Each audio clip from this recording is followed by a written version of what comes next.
South Africa, and welcome to another episode of Late Night News. This week, we look at the violent protests. Yeah, let's get some cold drink. David Kibuka reports from Shanghai. Fly the rice! Fly the rice! We look at the state of the nation. Shiniwam. Chester missing interviews EFF's Goldrich Gardy. You're doing to Parliament what Pitbull does to music. And Deep Fried Man sings the morale index with Rouge. Don't go anywhere.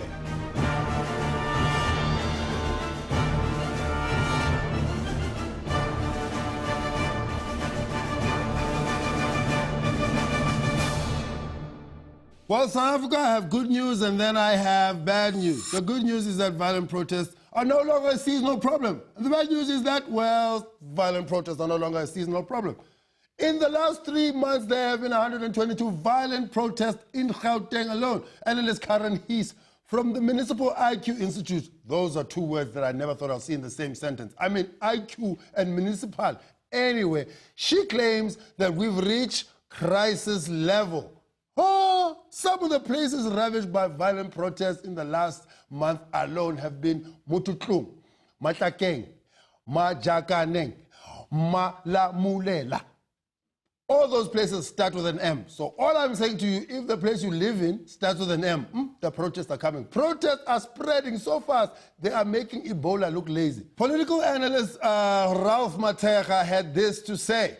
Violence in protest is inherited from the past. We have not done any work to rid ourselves of that past. The apartheid legacy. It's like a vampire. It won't die. It's still sucking us dry. Maybe Bra Ralph is onto something. Our police force has gone from shooting at angry black people to shooting at angry black people. The only thing that's changed is the color of the vans of the police. Now let's consider the turmoil in Majakaneng. While authorities say efforts to restore calm simply escalated the situation, I mean, look at what they were doing. Police in Majakaneng have had their hands full since Monday. Well, I am no expert in conflict resolution, but I don't think efforts to restore calm should include shooting rubber bullets into a crowd which is already angry. There's a lot of words to describe South Africa's police force, but calm is not one of them. Anyway, what the title of brigadier, you cannot have calmness. It's in your job description. Brigadier, I mean, you're hardcore. But we can't lay all this blame on Ria Pierre's henchmen. Let's see if we can get to the bottom of all of this. There's someone behind this. We can't tell. Maybe the intelligence at the later stage will tell us who's behind the whole thing. Who could it be? There must be somebody, because these people know nothing about water. Now all of a sudden they know water. Somebody is telling these people that I need to give them water. These people have been living with us forever. So this somebody must come out. Now here's what Northwest Premier Supra Mahumapelo had to say about all of this. We are worried as the government, as the African National Congress, that criminals are hibernating within the genuine grievances of the people. Your community hasn't had water since 2005. I think you're confusing hibernation with dehydration. Hibernation is the wrong word, Baba. It's the wrong word. Firstly, hibernation implies these people are sleeping, and sleeping for a very long time, like bears. You see bears? They sleep the whole of winter. That is called hibernating. The people want water. When will they get the water? Between now and July, they must have water. Between now and July, there must be water in Majakaneng. Between now and July, I see the plan here. You are going to wait for the rain and be like, okay, now, here's water. Here, this is not water. Is it not raining? Drink the water, man. We view this as an act of criminality, because if you were too much for a genuine issue, a proper issue in terms of service delivery, what does that have to do with burning the house of the executive mayor? Now listen, I agree that burning government property is a ridiculous solution. It's our stuff that we bought with our own money, not to mention the fact that burning someone's house down is just not a nice thing to do. Now, there's most definitely a link between having people like Mama will fix it in 6 months in charge and the anger of the citizens. I'm not justifying the burning. I'm just trying to understand it. Is it possible to see the frustration while simultaneously condemning the violence, criminalizing the frustrated actions of the poor? Isn't the solution here? Yes, arsonists should be prosecuted, but let's not ignore the other side of the coin. But with that said, 140 schools in Malamulela stood empty this whole week because of the protest. Think about that. Think about it. This is Jabulani Masango, or Java for short. Java is usually a nice guy, doing usual nice guy things, like working for his family, watching his city golf, and dancing to Bobby Schmurder with his friends. But there's one serious problem. Java and his buddies get angry, very angry when they don't get services delivered to them. So angry that they burn down other services that have already been delivered to them. Wait, gents. I'm thirsty. Very thirsty for all this great dancing. Yeah, let's get some cold drink. But Jawu, you burned down the store yesterday, remember? When you were angry about water shortages? Wait. No water, no store. Unacceptable. I'm calling the municipal office right now. Bazongas. Jawu, you burned down the municipal office when you were angry about the burned down school. Oh my goodness. I remember. We burnt down the school too. I know. Yes, when you were angry about the tavern being closed for the weekend. This is too much to take. I'm gonna sit down. There are no more chairs, Jawu. You burned them all when you were angry at your wife. You also burnt down your city golf when West Bank wanted you to pay your installment. No, but that was my car. I like that car. Exactly, Jawu. The only person you ever really hurt with your violent protest is yourself. Ulasta Jawu, Ulasta Jabulani. South Africa, we can do much better as a country. Don't go anywhere, because after the break, David Kibuka is in Shanghai. Chester Missing talks to EFF's Godrich Gardi. We look at the state of the nation. Find us on Twitter, Facebook, send us emails, and we'll see you after the break.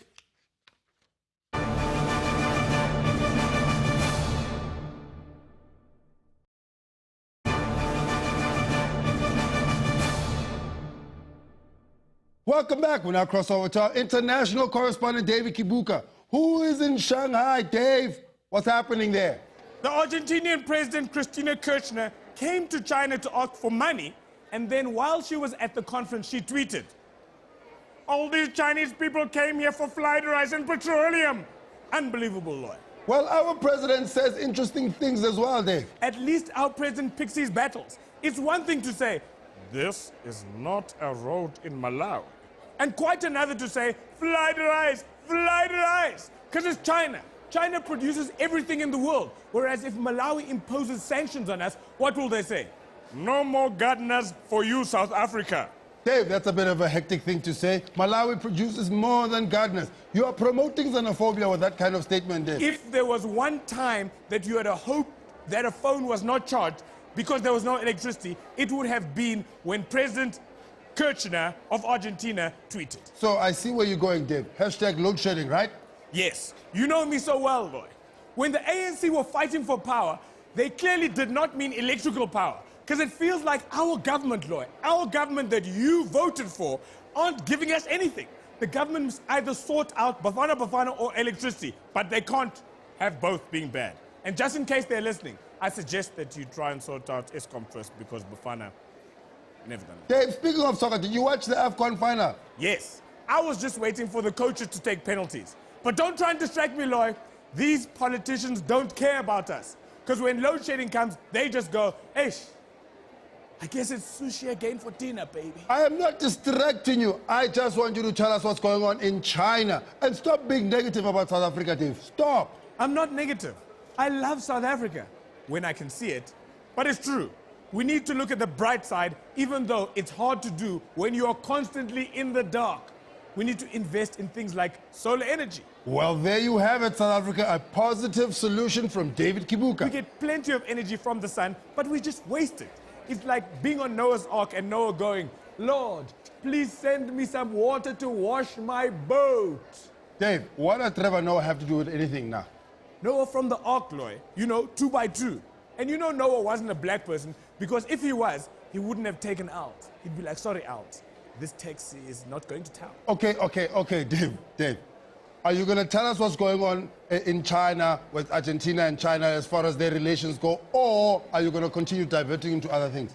Thank you, Lord. Ladies and gentlemen, there was David Kibuka. I mean, you know, didn't give us the full story, but there you have it. Now, I know there are many people out there who are extremely angry about the whole load shedding situation we find ourselves in. But on the bright side, there's good news. Apparently, Eskom guaranteed that the lights would be on for our glorious #1 Gedla Hlekisa to give his State of the Nation address on the 12th of February. But Eskom will probably be like, guys, we're only giving you 4 hours. If you speak the way you normally do, with many pauses, clearing your throat and singing the national anthem, the grid will collapse. The grid will collapse. Just finish quickly. But the lights going out should have been the least of our president's problems, because EFF, those guys have been paying for the president's blood. Antotsi ya mathomo ya mo South Africa ya melele. #1 Totsi. From Mekaka Slicer to. You'd think that it would be enough to keep a man up at night, but not my president. In response to the EFF threat, the president was like, I mean, come on, what's going on here? Never been nervous in my life. Thank you. Never. You've never, ever been nervous in your life, ever, even when the charges were coming, ever, even when you saw the numbers, even when you saw a number of 6 million, 12 million, don't you get nervous? We've seen you get nervous. The government thought it was a good idea to go into social media to ask the people what topics the president should talk about during his speech during the State of the Nation. Big mistake. The most popular suggestion was to legalize marijuana, weed, the zol. Yeah, legalize. And the second most popular was they asked the president to resign. How bad have you stressed out the country, Mr. President, where all we want is for us to smoke weed and for you to live? You know those ones? No, don't even pay back the money. Just go and let us smoke in peace. South Africa, things are... People don't even want water. No. We'll live without water, and also we'll live without you. Just go and let us smoke. Things are rough. Things are rough. But while Juju was counting down to his big moment of grandstanding in the National Assembly, perhaps the commissar from Seshego should have been worrying about his own storms brewing in his own home front. In the letter penned to Malema, he asks, are we the reason you pay your own tax money using an EFF credit card? I know about the 30,000 rand the party pays every month. You've even upped the credit card's limit to 100,000 and about a whole lot more. I feel like when Kenny Kunene and Getty McKenzie get together and there's a bottle of Glenfiddich involved, there will be a strongly worded letter headed towards somebody. But one thing, gents, why are you guys always involving us with these political beefs of yours? We want to call a letter tag to tag, and then, I mean, just let's just sort it out on the street. I mean, there's no need now to be writing these letters. Anyway, with all these open letters circulating the State of the Nation, all these load shedding, South Africa, I think we have to think outside the box, right? I really think we need to think outside the box. I'm taking in some calls. Don't talk about unemployment, no load shedding, no corruption. Let's talk about other things that we want in the State of the Nation and we want for our country. So I hear we have a caller from Limpopo. A caller from Limpopo? Hello. I'd like to talk about why these letters are suddenly open. What happened to the envelope? I mean, we used to have great things, a Manila envelope, the A3, all the sizes. Also, this is not prison anymore. We don't always have to be writing letters. You can pick up a phone and call somebody. Whether or not that person is going to answer, I mean, that's another story. That's all I want. Juju, is that you? South Africa. Did Julius Malema just run out of airtime? It's rough, huh? We have another call from Cape Town. What do you have to say? I'd like to say that this thing that's happening in Cape Town of dropping your suspension and putting on wheel caps and big big radios that blast out this Nelly, I love you, Nelly, I need you. It's just too loud, man. Viva DA, Tata DA. Is that Helen Ziller? Ah, that was Helen Ziller, South Africa. You can stay anonymous all you want, but that was Helen Ziller. Okay, we'll take another call. For what? No, I listen on the TV. Ah, Uncle Gwede, no one understands what you're saying. Write it down, send it to us via an open letter. Otherwise, this thing, we can't hear you. You can't know the whole time. We can't hear. Please, Uncle Gwede. We have an anonymous caller again. Anonymous caller, what would you like to say? I really think people should stop talking about people's houses. I mean, it's between themselves and the bank. And also, why are people's houses on television for a whole year? Is your house on TV, Leso? No matter what anyone says, that was Msholozi's voice. Nobody.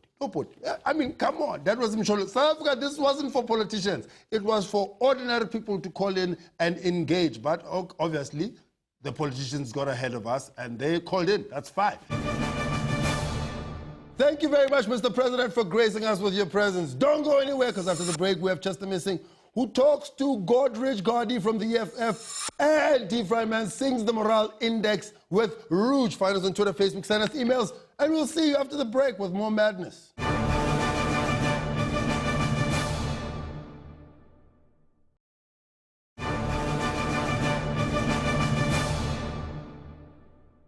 Welcome back. This week, Chester Missing interviewed Godrich Gardy from the EFF, and this is what went down.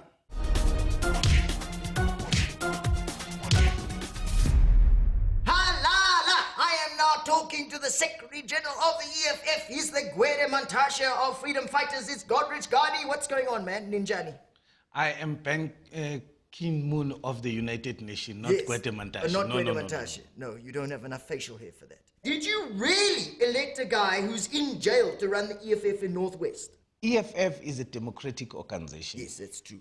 The people who elected him are delegates of the province where he belongs. Okay. This whole pay back the money situation, hasn't it turned into an ego battle between Juju and Umsholozi?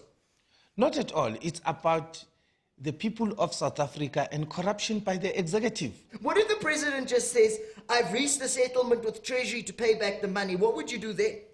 Of course, that's what we want him to say, how much he is paying and when he is paying. Yeah, but what if he offers to pay back? I am giving you a T-shirt. Take. See?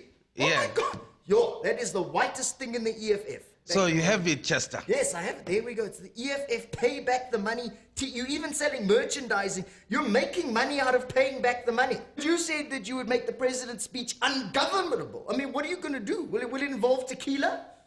We have never said that we'll make his speech ungovernable. We have said that we will ask him the question. What will you ask him? How do you shine your head so shiny? We will ask him the question. Can we swim in the fire pool? No. We're taking it from the 21st of August, 2014. Yeah. When is he going to pay back the money, as the public protector have said? Well, I mean, okay, let's go here. Why are you going to court for your right to wear fancy dress in Parliament? Well, we have not reached that point, but if need be, it's the best we can do because it's very peaceful, it's not violent, and there's no disruption. Why do you wear overalls? It's symbolic of the constituency that we represent, the workers. But if you start representing sex workers, will you have to wear G-strings and stilettos to court? Will you be like, hey, whoa, who's your daddy? Well, we can only represent the worst of the workers, the most exploited, the artisans, the mine workers, and the domestic workers. Amandla, and we love that you do this. That you guys are earning whatever it is, 80,000 Rand a month or whatever. I mean, you're not poor, so you guys are actually doing worker face. It's like Helen Ziller's Duke for poor people. It can be. It can be, Chester. Oh, lies. We went to Parliament. Some of us were very senior executives of government before we went to Parliament. Exactly. So we've always been earning some of that money that we are currently earning. What are you guys going to be doing in 2015 in Parliament, apart from screaming about paying back money? We'll introduce motions for debate on bettering the lives of the people of South Africa. But listen, man, you guys are basically winning Parliament by breaking it. You scream and shout, You're doing to Parliament what Pitbull does to music. No. It is the nature of parliaments throughout the world to talk, to shout, but you don't to heckle. You pay back the money. And then I even saw Commissar Floyd pulling a zap sign with his middle finger going, you man. No. It's about a culture of a society. In other cultures, the flipping of the bed is not necessarily absurd and insulting. Zap signs are not about your culture. Is Julius Malema going back to the ANC?